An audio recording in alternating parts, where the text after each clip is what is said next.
enough capital or becoming over maybe stretched out with too much investment, it's because they're trying too many different things. And you need to find out pretty quick what you're going to do and stick to it.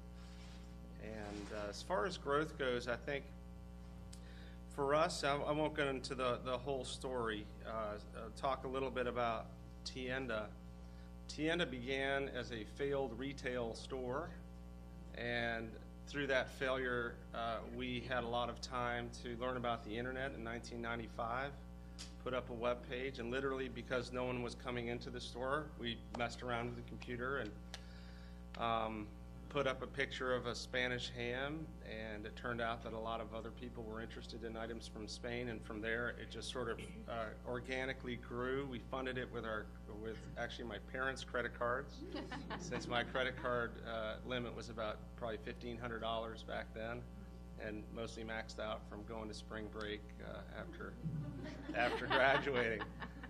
But there are two ways to go. One is, and this is something that we pursued at Tienda, is organic growth, where you're growing because your customers like you and they're telling their friends, etc.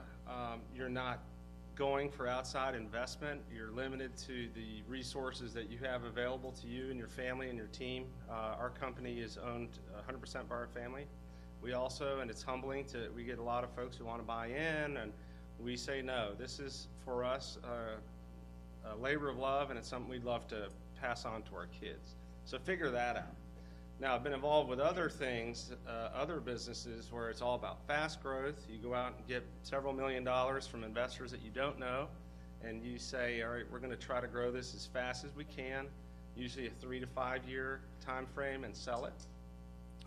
That's a really exciting ride, and one that I think I'll probably do again. But went through that with teatimes.com. That is a golf business, by the way, and not a biscuit and refreshment company.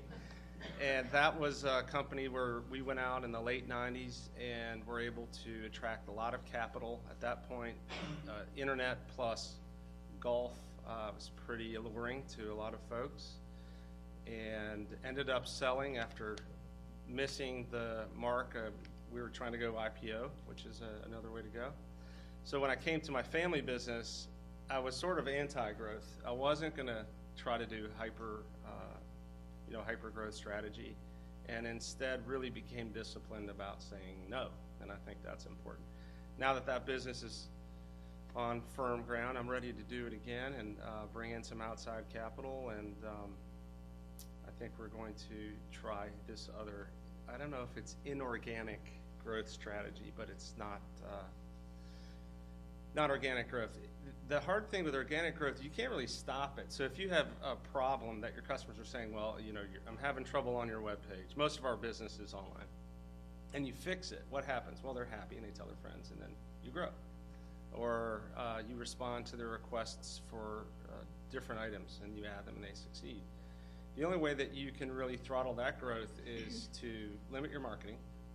But if it's word of mouth, it's hard to limit that. Or do a bad job. Or raise your pricing.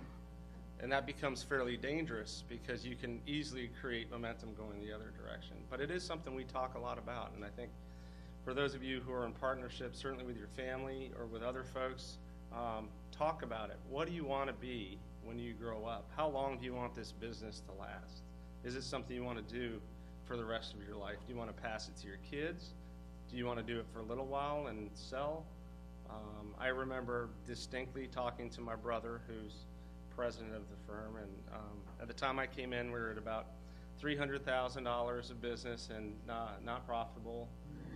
Owed our parents tens of thousands of dollars of credit card debt, and no money to pay me. So I sat down and I said, well, look, we need to get to $1 million or we're not going to be able to sustain ourselves. And he said, well, I don't know if I really want to be involved with a business that's that big. And then we got there, and then the next discussion was about 5 million and now 10 million, and we're now having the next discussion. And I remember Catesby Jones talking to, I don't know if any of you all were at the event at the business school, but he decided on a hyper-growth strategy, and looking back, he wished he had not done that and stayed at a reasonable size. We have about 50 people I don't know all of their names right now. I don't know all their kids' names. I don't know their favorite football teams, which is sort of sad. On the other hand, you know, that's part of the casualties of getting bigger. The last thing I'll say, and I'll stop. I'm close to my 10 minutes, I'm sure. No, I got a few more. When you 4.5, all right. When you plan to do something, I'm saying in terms of growing, you're spending money and you're spending your time because you think it's going to succeed, right? So you wouldn't do it otherwise. But I'm amazed at the number of times that we have been surprised when something succeeds. And we were not ready. We didn't have enough people. We didn't have the tech in place. We didn't have the inventory. We didn't have the space. And you think back, like, why is that? Some of it is being overly conservative, and it's something we moved every year for 7 years because we were too scared. And I was a little too shy after being through what I have been through, where we burned through millions and millions of dollars in just a few short years. I didn't want to do that. Well, it's very expensive to grow every year, very disruptive. We're in a situation now where we don't have enough freezer or cooler space because 3 years ago, we didn't think we'd continue to grow through the recession as we did. So I would say if you're planning, whatever you're doing right now as far as your business, you're doing it because you think you're going to succeed. So think about what you're saying. What does it look like on the other end of that? Once you finish that course of 8 classes, and you hope they're going to like it and want to do it again, and be prepared sort of for that the next phase. And I don't really have anything more to say about growth. It can become addictive, and just figure out why you're growing. Hopefully you are growing, but why are you doing it? Are you growing the top line so you can boast to your girlfriends that or buddies that your X amount of your revenues are here? I mean, that enters into it sometimes. Are you growing to support your customers so that they've got a good experience? And I guess I'll come back in a few years and talk about how we've dealt with sort of the next phase of our business. But we are in retailing now. After that failed retail experience, we're all the way back. We have a retail store on Jamestown Road. We do a little bit of food service out of there. I swore I'd never do that. Customers sort of demanded that. We do manufacturing. We opened another company called Virginia Packing that provides a lot of logistics and packaging support for Tienda. That's an intro. I could talk about that one too. That started as a self-help, vertical integrated business just for Tienda. People found out about it. And they say, hey, will you do that for us too? And at first you're flattered, and you start doing it, and then you're like, whoa, whoa, whoa, I'm not in the logistics business. I only started it just to help Tienda. Doing hedging of currency now, and we're having a great time. And hopefully we'll continue to do this for a long time. Love the community of Williamsburg. Have found the college CEO forum is something that I was part of from the beginning, and Bill Bean's here.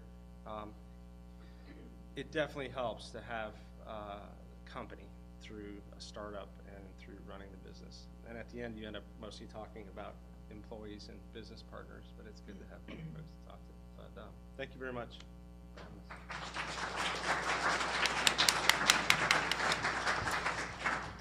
Thank you, Tim, and we're going to take you up on your offer to come back in a couple of years. All right.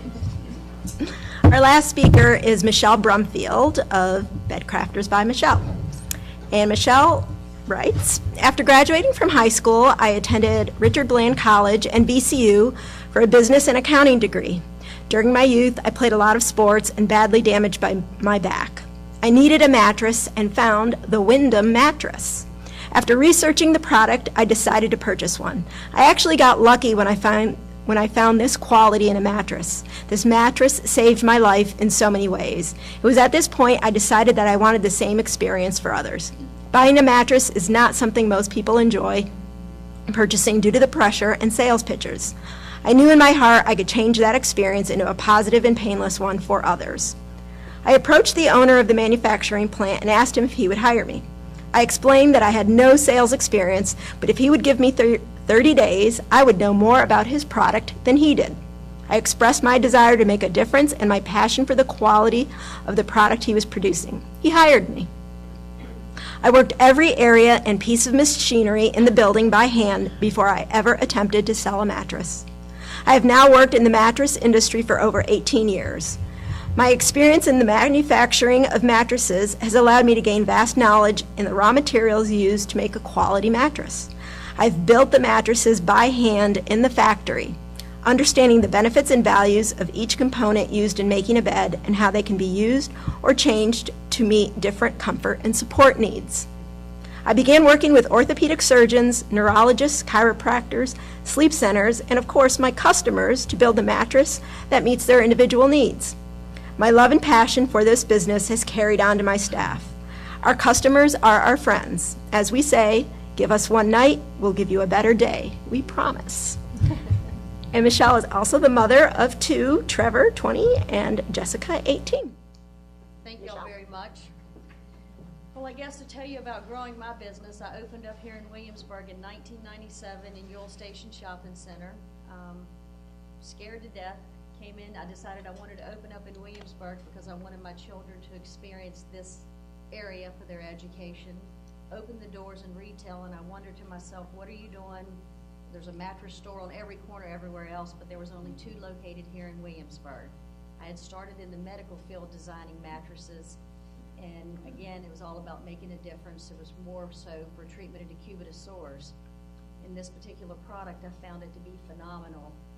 The quality that was out there, and I knew that I had a niche, and in starting a small business, I knew that you had to have a niche to make it, and I just felt this passion for making a difference, and I thought, I could go out and make a difference and be successful. I could spend the time with my children, and having two small children, I said I was not going to sacrifice to be a person in business. I was going to have my children there, and they did. They ran around. I had a little castle in the back of the store, and they ran around the store. My customers knew them. They grew up. They were in the advertising, the whole 9 yards.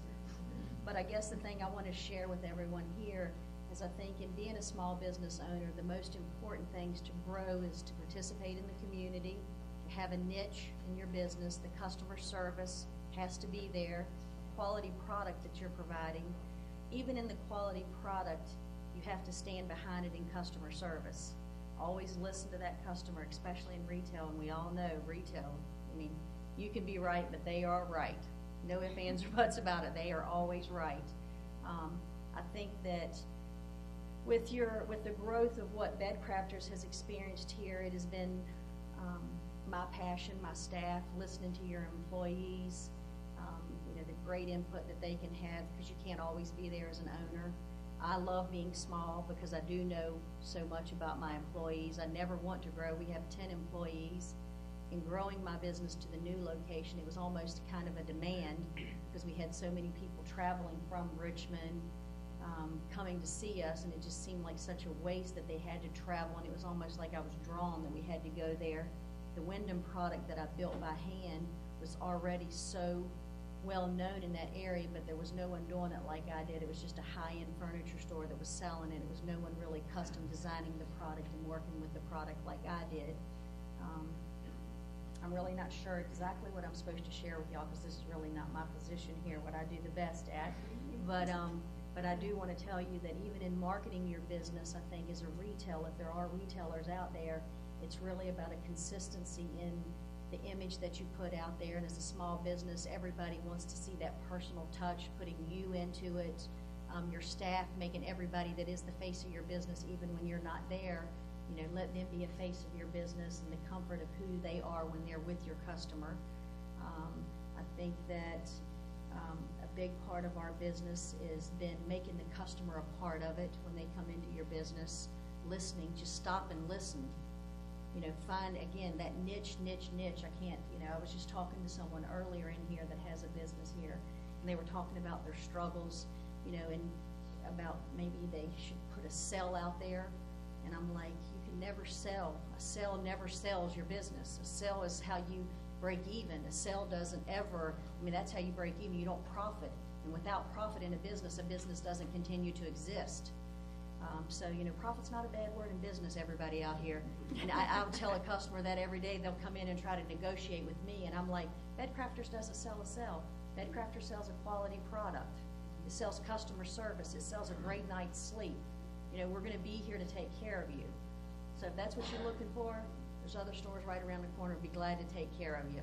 And tell them Michelle sent them. So, that being said, but I just told him, I said, find your niche, go to the customer's home. That's what people are looking for nowadays. These big conglomerate businesses, they're not giving that personal touch. They're the ones that are, spending up this big growth that everyone's talking about here. They're the ones that can't give that care, and they grow so fast and so quick that they didn't. When I looked at going into Richmond, I negotiated for a year. I went to the I said, look, I'm a small business person. You're trying to charge me $32 a square foot. You done bumped your head. I'm a little person. You bumped your head. This is what you've got to do. You want me here. You keep calling me back. You want me here more than I need to be here. So you just got to hold your guns, and and they come around. They come around because they need you as much as you need them. So you just have to stand true. Get the right people on your team, the right attorneys, the right realtors, the people that know your goals, a business plan. I sat down and worked 40 hours on my business plan. Then I took it to the Chamber of Commerce, and I had them look over it and see it. My business partner in Richmond, I had other people that I found my weaknesses. That was a big thing. I had to sit down and look at myself in the mirror. I found out what my weaknesses were, and every weakness that I felt I had to find someone to fill that. My best friend and my business partner in Richmond, Annette, she's amazing. She puts up with every part of me and my little scatterbrain, but you have to figure out what your weaknesses are so you can fulfill that in your business for the growth, whether you have one employee or you have 100. You have to figure that out. You have to have plenty of time, because as a small business person, you have to give almost your life to that business, So I had to bring my life at home into that. You got to be prepared to do that. Is that what it's all the questions I was supposed to answer? I think you hit the points, and I'm sure that more will come out in question and answers. Well, if that's how you give want us it. one night, we'll give you a better day.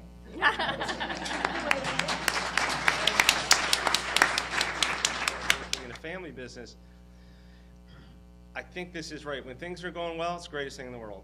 When it's not going well, it's the worst. And it's amazing how quickly you'll revert back to age 7 or 8, because you do know what buttons to push when the time is right. So, great question, though. It's we find it very fulfilling, and we try to the closeness that we have as a family. I'm a preacher's son, actually, and we've been around a lot of wonderful folks, and we try to convey that to our employees. And I think that's and our clients and our vendors. That's the hard part about getting bigger. So how do you keep that closeness? And that's something we do talk about as a family a lot. And we also have the rule that you can't talk business at the dinner table. Forget that. No. And I think it took like 14 years for them to become comfortable that we know what we're doing. And, because that was big thing. You don't want to have to answer to your parents for your entire life. We sort of do, but in your work, that's something that was difficult. So it took a while. I think now specifically the retail store has taken 3.5 years to break even. Virginia Packing has taken 2 years, and I think in general you should expect 2 to 4 years of struggle, and you better have money.